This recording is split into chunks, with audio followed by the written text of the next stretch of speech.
The American Civil War lasted 4 years and cost about 800,000 in casualties. This war led to the end of slavery and made secession illegal de facto. Despite that, there are still secessionist movements in the United States because since when has something being made illegal actually stopped people from trying to do it?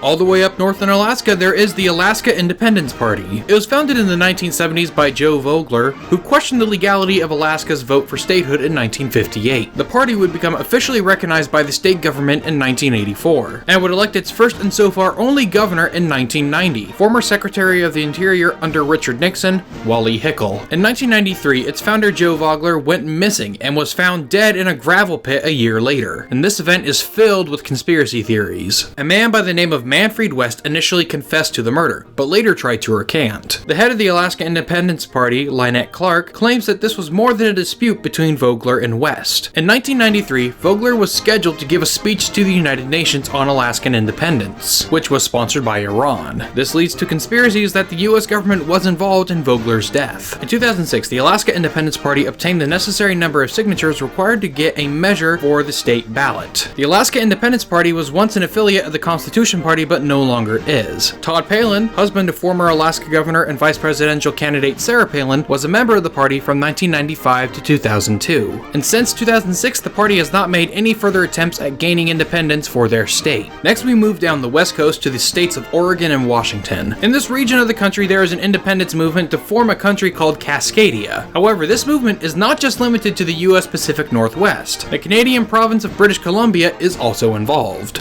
This movement focuses on its connections as a bioregion. Unlike the Alaskan independence movement, which is right-wing, the Cascadian independence movement is a left-wing one. And also, unlike Alaska, there are a bunch of different groups claiming to fight for Cascadian independence. The funniest of which is the Cascadian National Party, which was founded on September 9th, 2001, and the last time their website was updated was on March 13th, 2003, the day before the US invasion of Iraq. A more prominent and active group fighting for Cascadian independence is a group called Cascadia Now, which focuses much more on environmental issues than on political ones. From here we move further down the coast to my home state, California. Since it joined the Union, there have been numerous attempts to partition the state into multiple states. But in 2015, efforts began to separate the entire state from the country. In 2015, a political action committee called Yes California Independence Committee formed to advocate for state secession, and in January 2016, the California Secretary of State's office confirmed that a group called California National Party has filed the appropriate paperwork to become an official political party within the state. Like with the Cascadian independence movement, the California independence movement is a left-wing one. Their website says, Americans across the country shake their heads at what California is working to achieve, whether it be a smaller human impact on our climate or a more equal society. What is common sense to Californians is often ridiculousness to Americans. They also complain about corporations. We have been silenced by lobbyists manipulating our elected representatives, and the US Supreme Court has essentially given corporations the go-ahead to buy our elections. They have a goal of getting a statewide referendum on secession to be placed on the ballot by 2020. So I guess I'll just have to wait and see if my state decides to attempt leaving the Union. From California, we travel southwest across the Pacific to the state of Hawaii.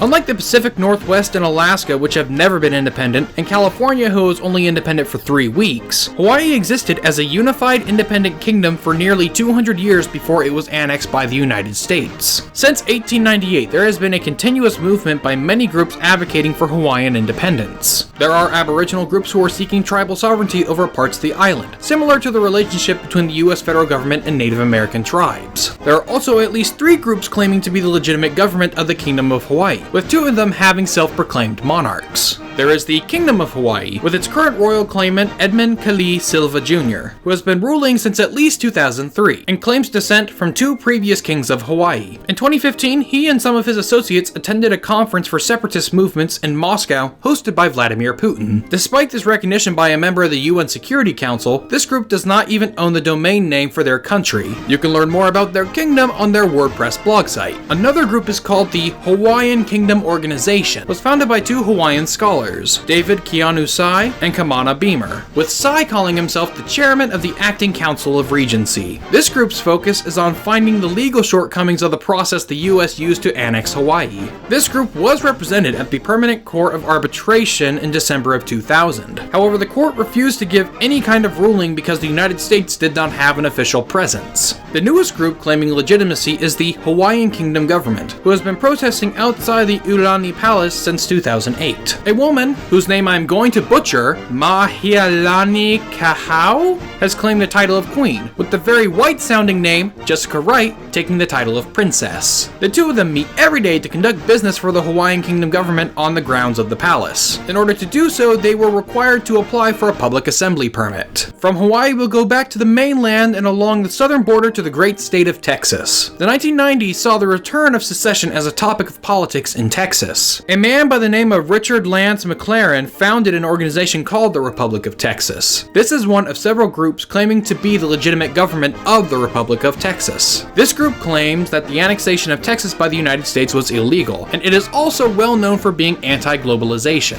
This group has used tactics such as filing liens against properties and disavowing state and federal authorities. It frequently cited the ATF's actions at the Branch Davidian complex in 1993 as evidence of federal overreach. In 1996, McLaren refused to appear at a trial, claiming he did not recognize the legitimacy of the court. He was arrested and jailed for a month. After this event, his group splintered into 3 different groups, each claiming to be the Republic of Texas. When 2 members of the other groups were arrested, McLaren took 2 hostages along with 12 supporters on his property, and eventually surrendered after a siege with no casualties. He was sentenced to prison for 99 years. One of the other groups that broke off from the Republic of Texas organization was the Texas National Movement. Unlike McLaren's group, which claimed to be a sovereign government, the Texas National Movement, headed by Daniel Miller, only claims to be an activist group seeking legal and peaceful secession from the United States. His group got a lot of attention in 2009 during a Tea Party protest, when then Governor Rick Perry talked about secession. The idea of secession or sovereignty for your state? Well, I think there's a lot of different scenarios.